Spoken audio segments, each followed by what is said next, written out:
This is KUGAN CASSIUS for Apple TV in association with Macklin's Gym Marbella at the O2 for the announcement of Raw Britannia, May 30th at the O2. Fighting on the bill and fighting for his first world title, Frankie Gavin against Kell Brook. It was only a couple of weeks ago I interviewed you and you were saying that your realistic target is Kell Brook. Yeah. 2 or 3 weeks on, would you have dreamed that this would have happened so quickly? Do you know what? No, and obviously Eddie's delivered it for me.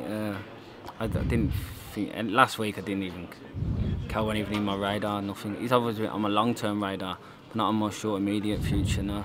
But got offered Timothy Bradley, obviously. Yeah, I didn't really want to travel, but I would have if I had to. But then I spoke to Eddie, and I can't remember whether I spoke to you at all as well, and I thought, why do I have to go over there to fight where he's fighting May the 30th, he's got no opponent, he's not going to have an opponent as high ranked as me in the IBF, so why not me? And Eddie explained it can be done if Kell wants it. When he spoke to him, Kell wanted it. He also explained it's a hard, tough fight, and do you want it? And I was like, I've rang you up for it, and I've rang you about 10 times since as well. So everyone keeps coming up to me saying you got nothing to lose. And to me, I've got something to lose, a world title, and I've got a hell of a lot to gain, This can change my life if I win this fight, and stranger things have happened, definitely. I mean, when obviously the IBF it was originally Carl and Bradley, then it was you and Bradley, but with you being a matchroom fighter, Kell not due a mandatory for another 9 months, it just, you 5th in the IBF, I believe, in the rankings. Really 3rd because there's no 1 or 2. Yeah, well, there you go. So to me, it kind of, when it was suggested, it just kind of made sense. Yeah, it made sense. That fight to happen because.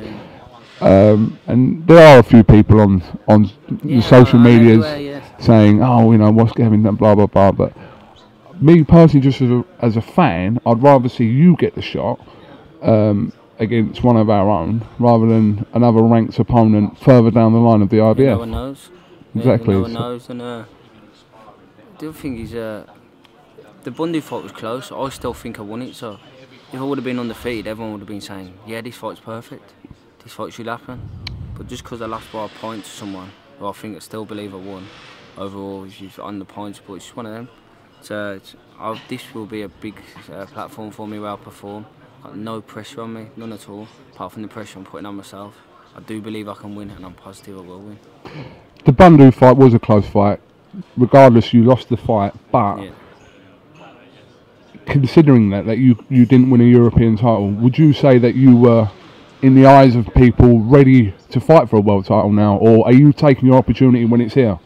Some people who know me think I'm ready.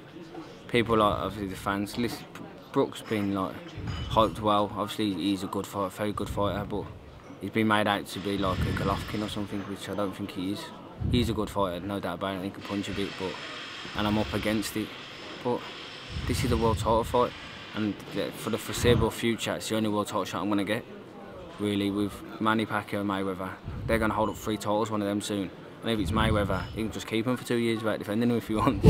Or Pacquiao, they can do what they want because of the money to generate. So unless one of them goes for the next year or 2, the IBF's the only route for me. And then hopefully one of them will retire in the next year or 2, then I can go them ways, and hopefully I'll have a bout on my own.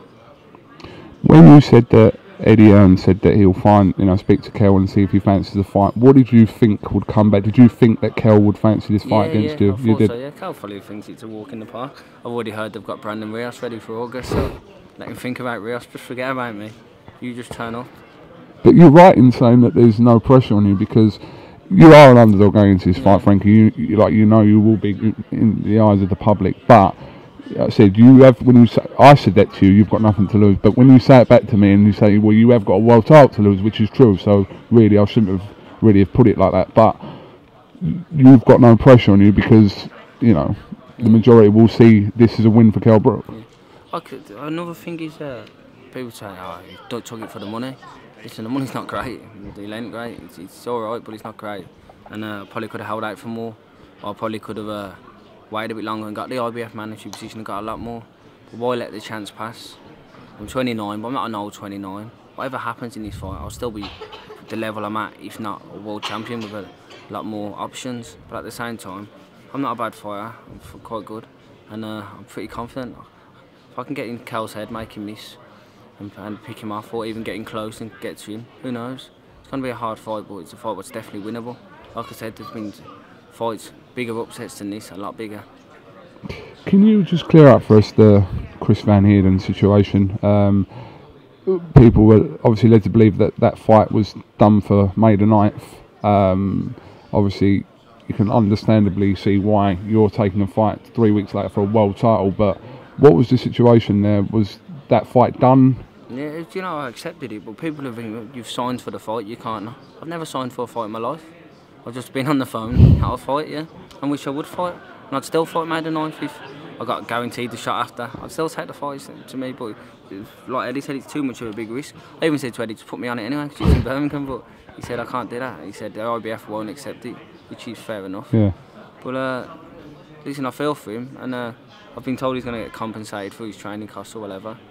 And like he said he can get bigger names. He was confident of the win, so we'll get a win somewhere else, hopefully. We were giving him the chance, he wasn't giving us the chance, in all fairness. Do you know what? Someone gave a good shout yesterday. Stick Van Heerden in with Sam Egerton. No, I won't do that just yet. No? No. Sam's tough and Sam will go and have a war with him. But that's not the fight I'd take, definitely not. I was just saying, if Van Heerden was already in training, Sam's fighting on the bill, I don't know. Yeah, no, I'm not saying, listen, Sam will have a tear up with him. I just think there's levels in this game. No offence, disrespect to Sam.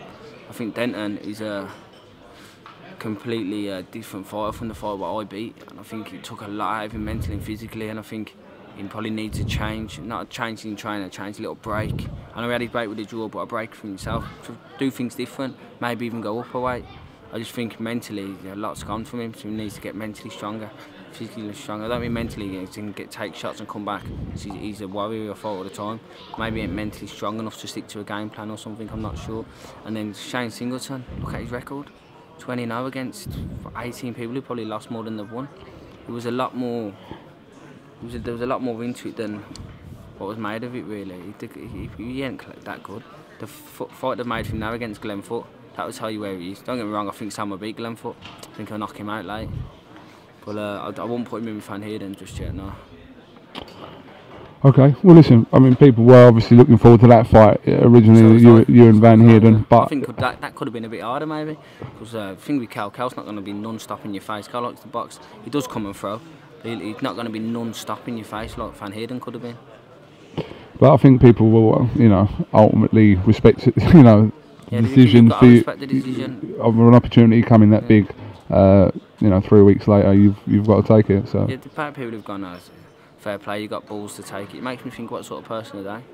If they're putting their job and they get offered a massive job, but they have to do something risky to take it, are you going to take them risks? I'm going to take them risks all day long. I've always said I'll fight anyone, anytime, and I always will, no matter what. If I beat Brook, obviously I've got to have a rematch with him, but it works out good for me. And if I don't, good performance, and someone else wants to fight, I'm there. Obviously everyone was, you know, kind of been waiting for Brook Khan for a long time, but so was I. Yeah, well, so were you. I mean, everyone's been talking about it. 50-50 fight. Absolutely, but like I said, we haven't got Brook Khan, but we have got Brook and, like I said, another Brit, which is fighting for a world title. So, and it's not just like I'm one of the normal Brits, like at the lower level, who are fighting for domestic titles. I've cleared up domestically now. I proved I'm better than that.